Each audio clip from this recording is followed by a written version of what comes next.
peu absenté pour nous ressourcer. Mais je vais continuer les enseignements que j'ai commencés sur les stratégies pour vaincre l'esprit de divorce. Qui sont déjà ennuyés? Que je continue? J'ai vu une main, il y a quelqu'un qui est ennuyé. Amen. On a un problème avec ce deuxième culte. On supposait que vous viendrez au troisième. Alors, il y aurait un problème protocolaire. Faites un miracle. Amen. Nous sommes debout pour lire la parole de Dieu. Nous sommes dans 1 Pierre 5, verset 8. 1 Pierre 5, verset 8. C'est un verset très connu. Si tu ne le connais pas, donc tu ne lis pas la Bible. 1 Pierre 5, verset 8.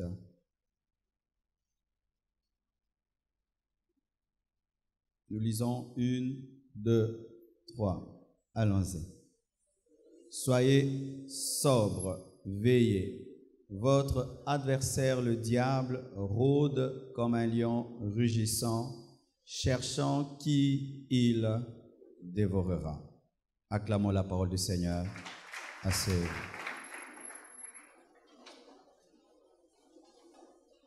Nous voyons dans la parole de Dieu Pierre qui est en train de parler à l'Église, parler de l'adversaire de l'Église. Et ici, Pierre ne présente pas l'homme comme étant l'adversaire de l'homme, mais il présente un esprit comme étant notre adversaire. Notre adversaire, ce n'est pas le sorcier, le magicien, mais c'est l'esprit de sorcellerie, de magie. Notre adversaire, ce n'est pas l'homme qui nous hait, mais notre adversaire, c'est le diable. Lorsque nous perdons le temps à haïr les hommes, nous nous trompons d'adversaire. Et Pierre, alors qu'il parle, il connaît très bien l'œuvre de la croix, que Jésus-Christ a dépouillé les autorités, les dominations, mais malgré cela, il nous présente un diable actif, malgré qu'il est dépouillé, un diable actif et même capable de dévorer malgré qu'il a été dépouillé. Comment cela? Le diable est un lion dans la vie de celui qui n'a pas Jésus. Le diable est un lion dans la vie de celui qui n'a pas la connaissance et la sagesse divine, dans la vie de celui qui ouvre des portes au péché. Mais si tu as Christ et tu as sa sagesse, il est comme un lion, mais il n'est pas un lion. Mais Pierre lui reconnaît cette capacité de nuire. Et moi, je ne nie pas. Je n'ai pas une doctrine qui nie des choses évidentes. Nous connaissons des familles anéanties par le diable. Nous connaissons des vies anéanties par Satan alors qu'il est dépouillé parce que ces personnes ont donné au diable un accès.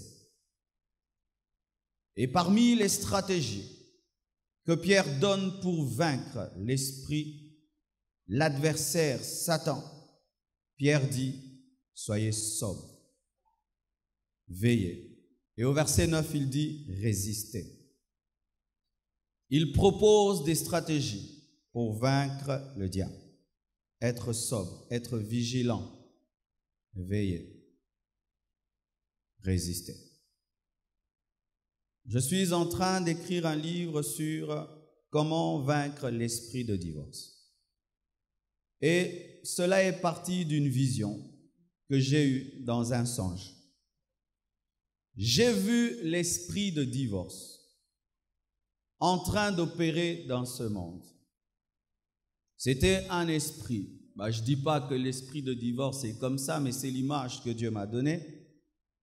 C'était un esprit gluant, sale, avec un seul œil, qui rampaient dans le noir et qui se confondaient aux ténèbres de sorte qu'ils faisaient un avec les ténèbres. Et dans le noir, il attaquait les couples. Il rôdait, comme le dit la Bible. Il attaquait les couples. Et qu'est-ce qu'il faisait? Lorsque seulement il mordait un seul couple, ce couple était transformé en zombie. C'était un couple de morts vivants. Comme il y a des couples comme ça, ils pensent, ils paraissent être vivants, mais ils sont morts. Il n'y a plus rien entre eux. C'est mort, mais ça paraît être vivant, un couple de zombies. Et malheureusement, le 3/4 de la terre était constitué de couples de morts vivants, des zombies. Le 3/4 de la terre était constitué de couples qui étaient dans les ténèbres. Et je pouvais voir des quartiers dans le noir et seulement quelques lumières, quelques couples en bonne santé. Et qu'est-ce qui arrivait? Lorsqu'un couple était malade, il faisait le relais de cet esprit. C'est lui maintenant qui travaillait à infecter les autres couples. Et cet esprit avait une stratégie. Lorsqu'il attaquait un couple en bonne santé, il n'attaquait pas les deux conjoints au même moment. Il attaquait le plus faible. Quand il se rendait que c'est la femme qui était la plus faible, il attaquait la femme. Quand il se rendait compte que c'était l'homme, il attaquait l'homme. Car il est impossible d'être marié tout en étant seul. Tu peux vouloir du mariage, mais ta femme n'en veut pas. Même si tu veux et tu refuses, disons, de divorcer, tu vas te retrouver comme un divorcé subi. Le mariage, c'est comme la valse, ça se danse à deux. Si l'autre n'est pas, tu ne peux. Ainsi, il attaquait celui qui était faible. Et j'avais vu une stratégie pour le vaincre. Je voyais des couples qui se tenaient ensemble, main dans la main, et qui résistaient contre cet esprit de divorce, et ils s'en allaient. Il y avait une stratégie. C'est pourquoi ça fait 2 semaines. Je vous parle des stratégies pour vaincre l'esprit de divorce. Et je vous dis, c'est un sujet d'actualité. Pour certains, pendant 2 semaines, je ne suis pas très spirituel ces derniers temps parce que je ne parle pas des dons spirituels, de l'onction, des miracles et tout. Mais vous me donnerez raison d'ici là, quand vous allez vous marier, vous allez me demander de prêcher encore ça. Là, vous achèterez les CD. Alléluia. Nos parents nous livrent en pâture lorsqu'on se marie. Ils prennent la dot mais ne vérifient pas souvent. Est-ce que cet enfant qui se marie sera un bon mari, une bonne femme? Est-ce que nous l'avons équipé suffisamment pour être un bon mari? La plupart des parents prennent rapidement la dot sans se poser la question si cette fille-là qu'on est en train d'épouser rendra cet homme heureux. Beaucoup de parents accompagnent leurs garçons pour se marier sans se poser la question si ce jeune qui est en train de donner $1000 sera un homme fidèle. Parce que souvent nos parents ne nous éduquent pas par rapport au mariage. Ils nous disent seulement attention aux filles, attention aux garçons, point. Attention aux filles, attention aux garçons. C'est pas l'éducation. Attention aux filles, attention aux garçons. Les filles, attention, attention. À part attention aux filles, attention aux garçons, je ne sais pas ce qu'ils disent.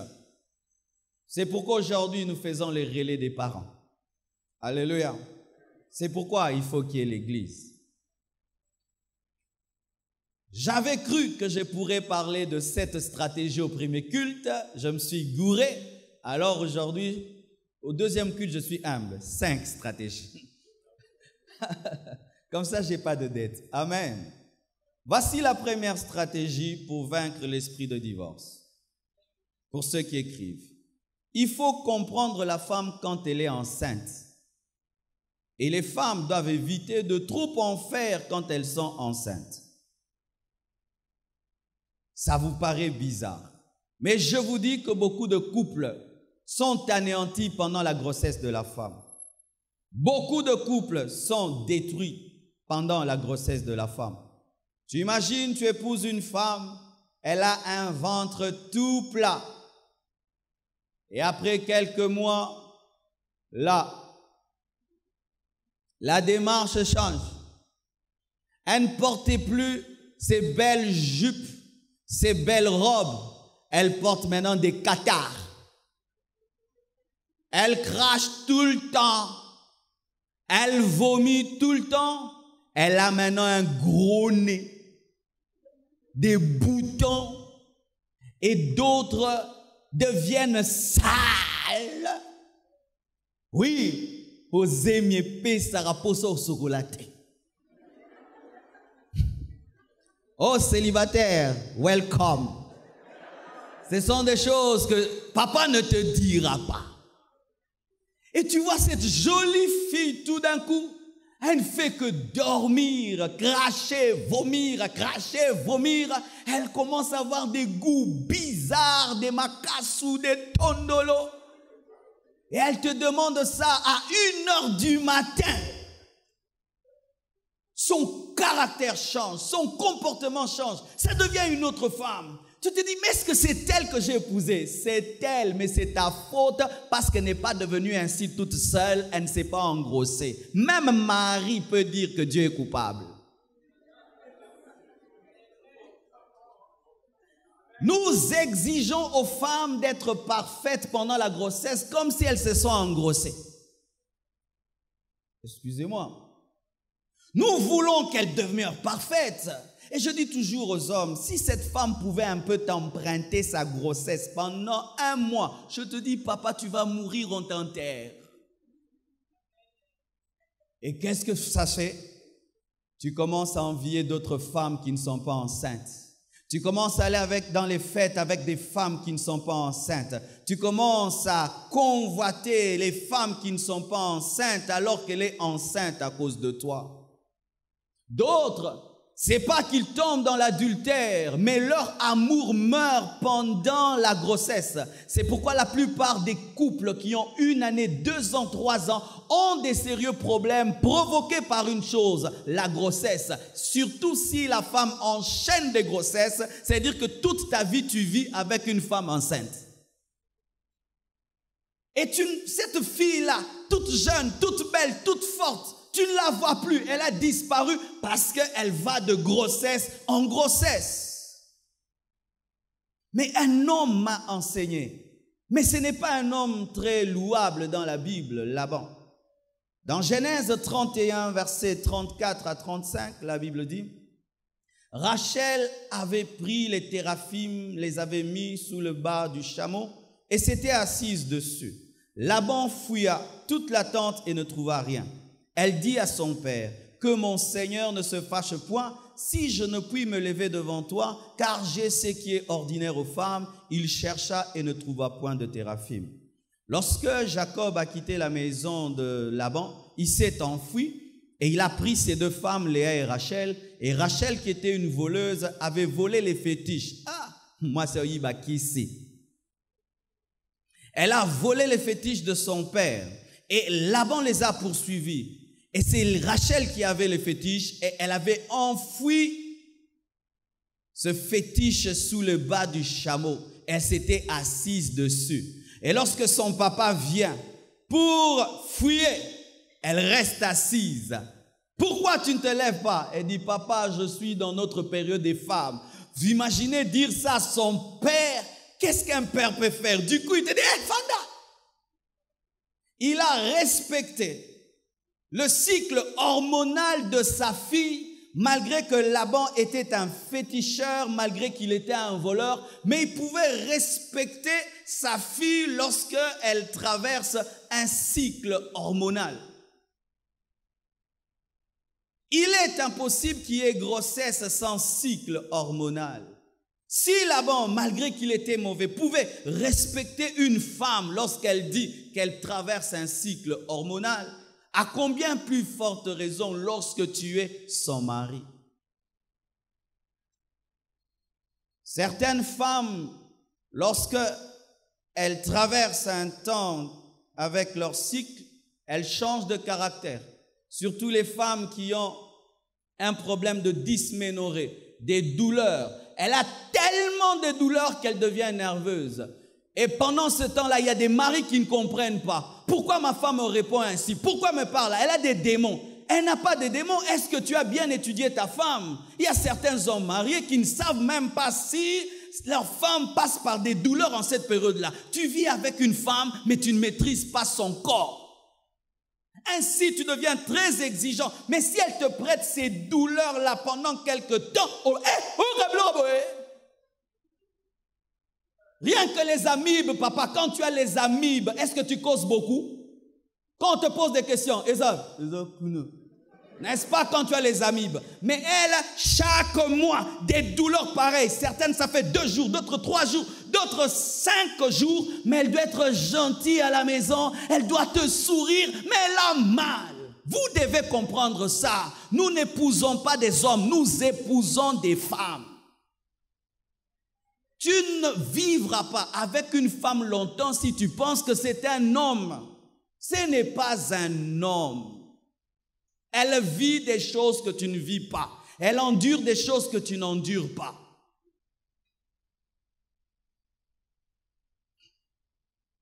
Certaines femmes passent par des crises, surtout celles qui sont très attachées à leur physique. Il y a des femmes qui ne sont pas trop dans leur physique. Mais il y a des femmes qui tiennent beaucoup à leur apparence extérieure. Et il y a des femmes qui traversent des crises. Lorsqu'elle est enceinte, elle a des soucis. Elle voit comment est-ce qu'elle commence à changer. Elle voit comment est-ce qu'elle commence à perdre sa beauté. Elle passe par une crise. Elle sent qu'elle perd sa jeunesse. Bientôt, elle aussi, on dira maman. On ne l'appellera plus jeune fille, tantine, madère. Et il y a des femmes qui passent par de telles crises. Maintenant, elle vit de telles crises dans sa tête. Son ventre a changé, son corps a changé. Mais l'homme ne voit pas tout ça. Il exige des choses sans comprendre la psychologie de la femme. Mes chères mamans, vous aussi, des fois vous exagérez. Vous en faites des fois trop. La grossesse n'est pas une maladie. Je connais des femmes qui, malgré leur grossesse, font tout. Une fois, on a vu une maman qui dansait et chantait avec la grossesse pour se dire, maman, mais il y a des femmes, quand elles sont enceintes, on dit, quoi? Donc tout le monde doit savoir. Nini, c'est.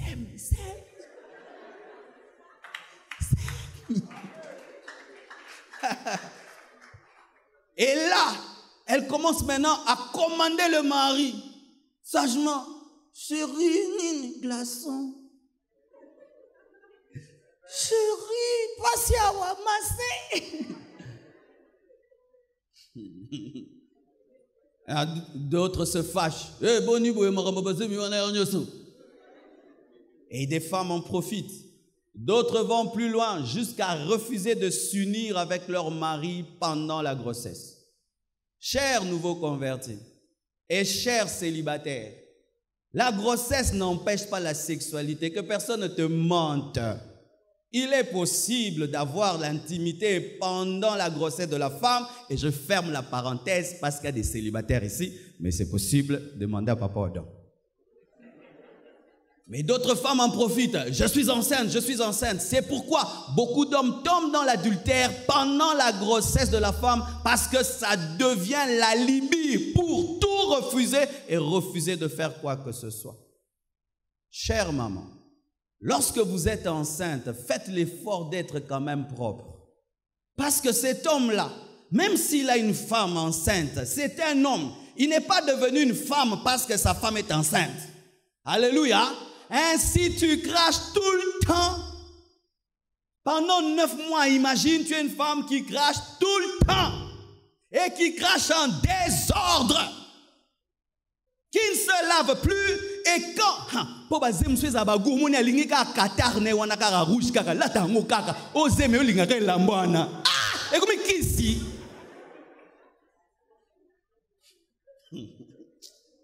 Oh bébé a pogné l'ambane. Oh, vous me comprendrez un jour. Un jour, vous me comprendrez. Pendant la grossesse, maman, si tu n'es pas sage, tu perdras ton mari. En devenant sale, dégueulasse, dégoûtante. Faites l'effort, autant que vous pouvez, d'être présentable, à moins que ce soit une grossesse compliquée, parce qu'il y a des grossesses très très compliquées qui se transforment en maladie. Mais tant que tu as la force, fais-toi belle. Aie la beauté des femmes enceintes. Alléluia. N'est-ce pas que vous connaissez des femmes enceintes mais jolies? Alléluia. Donc tu vois vraiment, elle est jolie. Deuxièmement, il faut équilibrer le travail et le foyer. Ecclésiaste 3, verset 1 dit, « Il y a un temps pour tout, un temps pour toutes choses sous le ciel, un temps pour naître, un temps pour mourir, un temps pour planter et un temps pour arracher ce qui était planté. » Et au verset 8, « Un temps pour aimer et un temps pour haïr, un temps pour faire la guerre, un temps pour la paix. » Il y a un temps pour tout. Je veux vous choquer, mais voici. Ma priorité dans la vie, c'est Dieu. Ma deuxième priorité, c'est ma famille. Ma troisième priorité, c'est l'Église et le ministère. Mon ministère ne vient pas avant mon foyer. Vous ne venez pas avant mon foyer. Ça pourra vous blesser, mais j'aimerais vous dire, le premier dans ma vie, c'est Dieu. Le deuxième dans ma vie, c'est pas vous. Deuxième dans ma vie, c'est Blanche, Oracle, Choukrani, Chifra.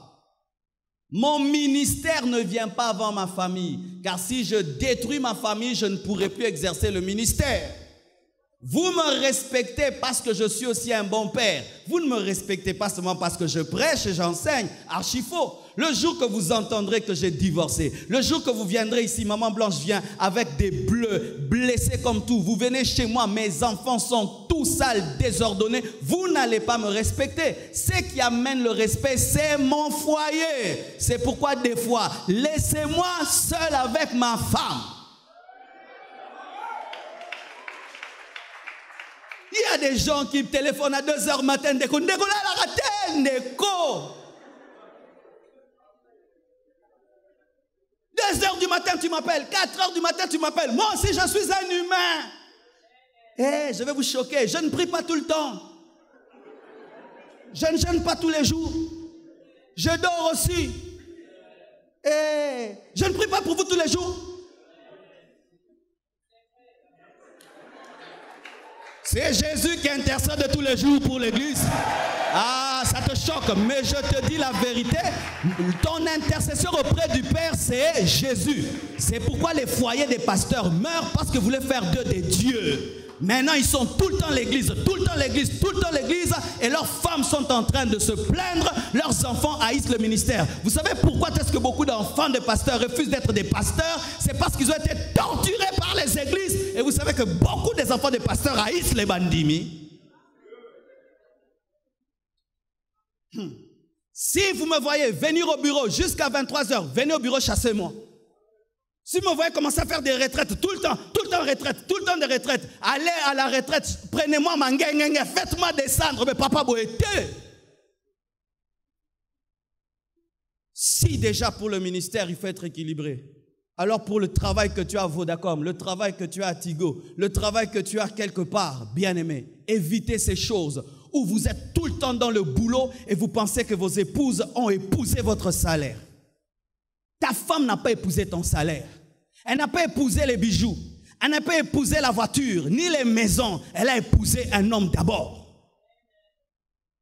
Du matin au soir, 28h à 22h, boulot, boulot, boulot. Et nous ramenons même le boulot à la maison. Ça, c'est pire, amen. Hein? C'est-à-dire que tu travailles et puis tu ramènes encore les dossiers et tu continues. Et ta femme est en train de subir le travail que tu continues.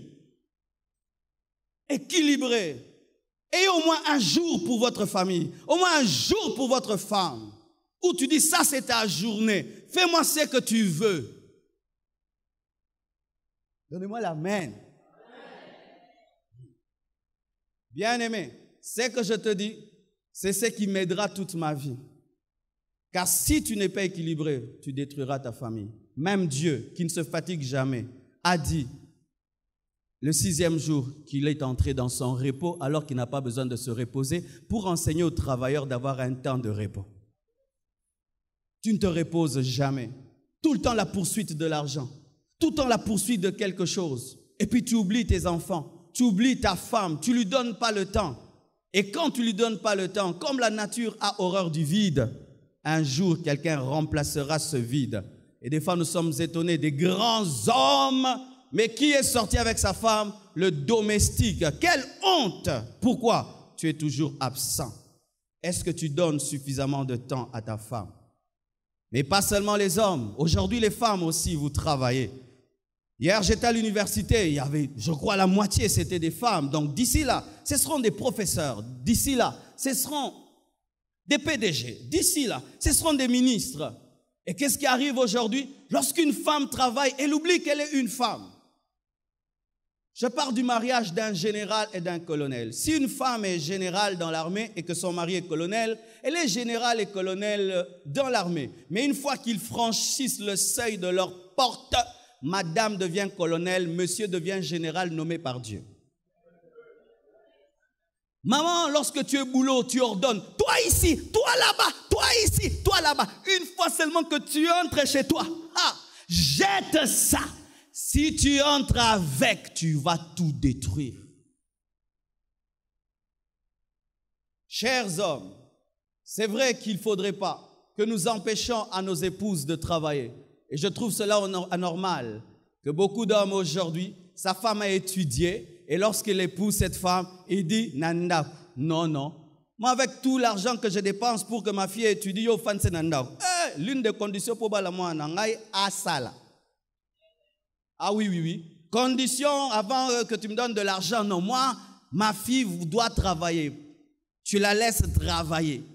Mais pour qu'aussi un homme te laisse travailler, il doit être sûr que tu vas continuer à être une femme malgré que tu travailles. C'est ça le problème. Si le travail de la femme l'empêche d'être la femme, ce travail détruit le foyer. Ainsi, toute femme qui travaille doit parvenir à un équilibre où à la fois tu travailles mais tu restes une épouse. Et je vous dis que ce n'est pas facile. Ce n'est pas facile, mais c'est possible. Mais vous devez savoir que c'est difficile. Lorsque tu te lances dans les affaires, lorsque tu te lances dans le travail, chère maman, sache que tu entres dans un terrain qui demande un grand équilibre et tu dois, malgré tout ce que tu fais, accepter le contrôle de ton mari, sinon tu détruiras tout ton foyer. Alléluia. Je vois des femmes qui sont plus attachées à leur travail qu'à leur mariage, attachées à leur travail qu'à leur mari. Vous finirez un jour par vous séparer. Une autre chose, il faut aider patiemment l'autre à devenir comme Jésus et non comme toi. 1 Corinthiens 11, verset 1. La Bible dit, « Soyez mes imitateurs comme je le suis moi-même de Christ. » Quand on se marie, on a une maladie. On cherche à changer l'autre. Deviens comme moi. Prends mes qualités. Tu vois ma qualité là? Prends-la. Deviens comme moi. Il faut que tu deviennes comme moi. Il faut que tu deviennes comme moi. Qui a déjà gagné à ce jeu-là? Les mariés. Qui est déjà arrivé? Okoka? Et Simbaka? Et Simbate? Tu dois être comme moi. Tu dois être comme moi. Tu dois être comme moi. Bien aimé, ça ne marche pas. Ne cherchez pas à transformer les autres pour les amener à être vous, mais aider l'autre à devenir comme Jésus. Pousse ton mari à être comme Jésus. Et un mari qui aime comme Jésus, qui est comme Jésus, c'est le mari le plus aimable du monde. Pousse ta femme à être comme Jésus. Et une femme qui est comme Jésus, c'est la meilleure de toutes les femmes. Poussez vos conjoints à devenir spirituels. Si je cherche à être comme Moïse, je vais devenir bègue. Si je cherche à être comme Élie, je serai un colérique. Si je cherche à être comme Paul, je serai colérique, je prendrai des défauts. Et si ta femme veut être comme toi, elle va prendre tes défauts. Je ne veux pas que Blanche soit comme moi, elle va prendre mes défauts. Je veux qu'elle soit comme Jésus. Et comme Jésus est parfait, je l'aimerai certainement. Et si elle veut que je sois comme elle, je vais prendre aussi ses défauts. Mais si elle me pousse à être comme Jésus, je serai le meilleur mari pour elle parce que Jésus, c'est le mari des maris. J'aimerais parler aux célibataires. Je peux vous parler? Célibataires, levez les mains. Que Jésus m'aide. Chers célibataires, La Bible nous dit que Jésus-Christ a prié toute la nuit pour choisir Judas. La Bible dit que Jésus pria toute la nuit et le matin, il a choisi les 12 apôtres. Et parmi les apôtres, il y avait Judas. Si Jésus-Christ a fait une prière de toute une nuit pour choisir l'homme qui devait le livrer, pourquoi vous ne prenez pas le temps de bien prier pour choisir vos parrains? Voici le problème qu'on a aujourd'hui dans les églises. Quelqu'un veut se marier, il va se tenir dehors devant une belle voiture. Ah, talent, à qui appartient cette voiture? Cette voiture, ce serait bien pour mon mariage. Si on décore, si on met une fleur ici à gauche, là, un peu ça, bien en veste à pembe. Et puis un papa vient, il entre dans la voiture et dit, papa, le Seigneur m'a convaincu que tu sois mon parrain. C'est la voiture qui t'a permis de le choisir. Alors si c'était un cercueil la nuit, vous choisissez les parrains sans tenir compte même de leur foyer. Des parrains qui sont des infidèles, des marraines qui sont insoumises, mais parce qu'elle a l'argent, tu l'as choisi. Vous budgétisez les parrains dans vos mariages. C'est pourquoi moi, je ne parraine personne. Je ne parraine plus. La plupart aujourd'hui des parrainages, ce n'est pas qu'ils cherchent ta sagesse, ni ta connaissance et ton expérience, ce n'est que l'argent. Et vous qui êtes parrain, testez-les un peu. Quand ils préparent leur mariage, ne contribuez pas. Vous allez voir comment est-ce que les humeurs vont changer. Donnez beaucoup de conseils sans contribution, vous allez voir. Vous venez pour l'argent. Mais vous savez que les parrains peuvent vous diviser. Tu peux tomber sur un parrain impudique qui commence à aimer ta femme. Tu peux tomber sur une marraine impudique qui commence à aimer ton mari. Tu peux tomber sur une marraine ou un parrain indiscret qui commence à répandre vos secrets sur toute la ville. Tu peux tomber sur un parrain jaloux de la paix de votre foyer. C'est pourquoi j'aimerais dire à tous les papas à l'église qui sont souvent sollicités pour les parrainages, si les personnes qui vous ont demandé de les parrainer ne vous donnent pas l'autorité sur leur couple, vous n'êtes pas des parrains. Parce qu'être parrain, ce n'est pas avoir une étiquette, c'est avoir de l'autorité. Ce n'est pas apparaître dans une fête à gauche et à droite et puis on chante. Non, ce sont deux personnes à qui vous avez donné de l'autorité, où vous ne faites pas ce que vous voulez sans leur permission. Alléluia.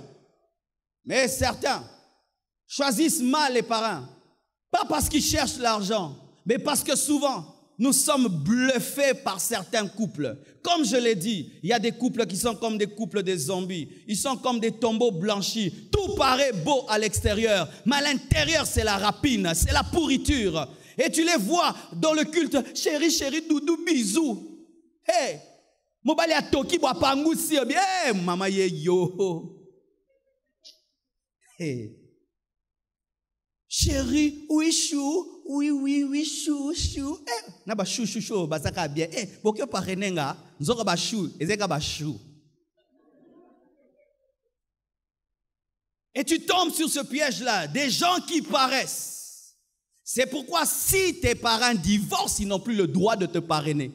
Si tes parents deviennent des mauvais couples, ils n'ont plus le droit. L'embouteillage ne vient que de devant. Si ceux qui sont devant ne sont plus des modèles, ils ne peuvent plus être devant. C'est pourquoi on peut changer des parrains. On peut changer les parrains. Si tes parrains ne sont plus des modèles, tu as le droit de les changer. Vous gardez des bonnes relations, mais ils ne sont plus des parrains parce qu'un parrain doit être un modèle dans le domaine du mariage. Pas dans le passé, dans le présent et dans le futur. N'entassez pas des fioles et des fioles.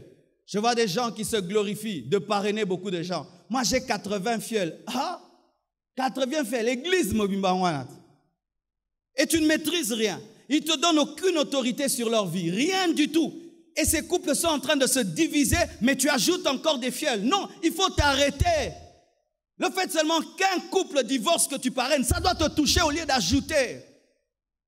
Et si les gens viennent vers toi pour que tu les parraines, mais tu sais au fond, nous sommes indignes de parrainer les gens, il faut refuser. Amen. Ce n'est pas un honneur que de venir ici accompagner des gens, c'est une responsabilité. Mais aujourd'hui, on staffe les parrainages. Parrain. Moi, parrain, ça fier que les gars va marier. Oh, boudé. Oh oui. Des parents, même tu leur proposes même de prendre la Sainte Seine. Au sentir par eux, il y a Sainte Seine Kala. Au sentir par eux, il y a un Kala. Et comme maintenant Dieu tue par la Sainte Seine, tu amènes un parent qui est un païen, il prend la Sainte Seine, il meurt en plein culte. Parce que le jour du mariage, les parents aussi prennent la Sainte Seine. Et la Bible dit que celui qui s'approche indignement de la table du Seigneur peut être malade, infirme et mourir. Maintenant, vous amenez des parents qui ont l'argent, mais qui sont des païens, ils prennent la Sainte Seine et sont maudits. Priez Dieu de vous donner un parrain. C'est rare des gens qui nous amènent des parrains pauvres, des parrains mal habillés, mais qui ont la sagesse et l'intelligence. C'est très très rare. C'est toujours des gens très chics, très connus. Comme ça fait genre sur la photo. Et des fois même, on se sépare ce jour-là donc. Jour à Libala, ne jour au Kabwana. Quand vous faites ciao, n'a pas rien. Vrai ou faux? Cinquièmement, 1 Corinthiens 15, verset 33. La Bible dit, ne vous y trompez pas. Les mauvaises compagnies corrompent les bonnes mœurs. Fréquenter des couples unis. Amen. Voici l'une des conditions pour que quelqu'un soit mon ami. Tu dois aimer ta femme. Quiconque ici veut être mon ami, si tu n'aimes pas ta femme, tu perds ton temps. On ne sera jamais amis. Jamais. Tu veux être l'ami de ma femme. Condition, tu dois aimer ton mari. Tu te bats pour être l'ami de Blanche. Tu ne le seras jamais si tu n'es pas une femme soumise. Jamais. Et moi-même, je te combattrai. Pourquoi? Tu vas l'infecter. Pourquoi est-ce que les couples sont anéantis? C'est lorsque un couple qui est stable, mais qui a comme ami, pas connaissance. Tu peux avoir des connaissances, tu peux avoir des camarades, même des païens. Tu peux avoir des connaissances, des camarades, même des divorcés, il n'y a pas de problème. Mais quand il s'agit de l'amitié, l'amitié c'est un cercle d'influence où tu permets à un couple de vous influencer, où il peut venir vous dire, voyez, nous on fait ça, faites ça aussi. Nous on fait ça, faites ça aussi. Nous, ceci réussit chez nous, faites ça aussi. C'est ça l'amitié. Où vous vous ouvrez aux autres et vous partagez des secrets. Vous vous transformez. Ça, jamais. Tu peux être un grand prédicateur. Lorsque je sens seulement que tu commences à maltraiter ta femme, c'est fini. Tu ne seras plus mon ami. Pourquoi? Tu vas me pousser à maltraiter la mienne. Comment? Je te vois, tu maltraites ta femme, mais tu prêches, il y a des miracles. Je te vois, tu maltraites ta femme, l'église est en train de grandir. Qu'est-ce que tu es en train de me dire? Même si tu la maltraites, l'église va grandir. Tu es en train de me le dire sans le dire, parce qu'il y a deux sortes d'enseignements. Soit par les paroles, soit par l'exemple. Tu vois, même si elle parle, tout va bien, j'ai l'argent, j'ai l'argent. Il est en train de te dire, tu peux divorcer, tu auras tout. Choisissez vos amis. C'est pourquoi j'ai dit ceci. Le mariage sépare les amis. Comment? Nous sommes tous deux des célibataires. Nous nous aimons. Tout va bien. On se marie. Moi, je deviens un bon conjoint. Toi, tu deviens un mauvais conjoint. Le mariage va nous séparer. Ah oui. Je vous assure, certains qui sont aujourd'hui vos amis ne doivent pas continuer à être vos amis si dans le domaine du mariage, ce ne sont pas des personnes fidèles. Elles risquent d'avoir une influence sur vous. Qu'est-ce qu'une femme qui aime son mari, qui aime son foyer, fera-t-elle tout le temps avec une femme insoumise? À 12 heures, tu te lèves, tu dis je dois aller vite, faire quoi? Oh, je dois préparer pour lui. Toi tu prépares, et lui ne prépare pas. Oh Dieu, mais quand même. Dernièrement, j'ai suivi une émission, une femme africaine qui parlait de la soumission de la femme face à des femmes blanches. Mais on lui a dit, tu es de quel siècle? Mais nous sommes dans le temps de l'iPad. Mais vraiment, tu es déphasé. Il dit, non, moi, mon mari ne fait rien. C'est moi qui balaye. Tu balayes et lui balaye pas. Et le matin, quand tu te réveilles, c'est qui t'amène le déjeuner? Non, moi, je me réveille avant lui et puis je le fais déjeuner. Il t'amène jamais le déjeuner? Ah non, mais moi, ça jamais. Hein, parce que moi, un homme, j'en ai pas besoin pour ça. Je travaille moi-même, j'ai mon argent, il doit être là pour moi. Et écoutez la réponse de cette femme. Elle dit, c'est pourquoi vous vieillissez toute seule et il n'y a personne pour vous marier. Zone c'est bon dans l'ingala. Et une telle femme ne peut pas être l'amie de ma femme. Jamais. Attends, ça va français belé. Bon, ma français nao. Mais oui, bien aimé, vous qui êtes ici, qui avez le projet d'aller en Europe, priez bien. Amen, hein? Priez bien. Oh non, Dieu va nous bénir et puis on va aller en Europe. En Europe, c'est comme s'il y a un vent. Quand tu respires, c'est bon. Rebelle au côté. Ce que la sonne, on a le mieux, mais on va se relater. Ça embête. Le tournant. Ok, repasser l'enga sabat. Blamba. Te faire ezana. Nanini ezana. Ok, repasser mon pour aller l'embi déjà na travail trop. Bilo tout le monde bébé, maman. Tes potes abonné. Bébé, papa yopé, bébé, yopé, papa, bébé. Je t'assure, hein. Là-bas, j'ai vu des choses. Hein. Peut-être que moi, je suis trop villageois. Tu vois un mari avec les bébés, avec les sacs. Je dis, papa, nana pinirio. C'est mon hypoto. Moi, vous qui voulez aller en Europe, il faut bien checker ta femme si elle n'a pas l'esprit d'insoumission. Parce qu'ici, elle ne peut pas manifester ça parce que la loi ne la protège pas. Mais là-bas, les femmes sont tellement protégées par la loi, c'est toi qui partiras. Tu laisseras la maison et tout, et tu vas continuer à la payer.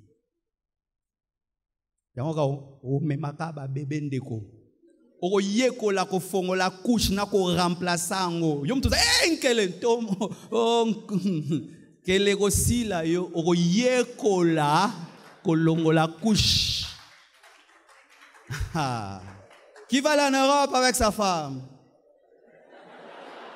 Que Dieu vous bénisse abondamment.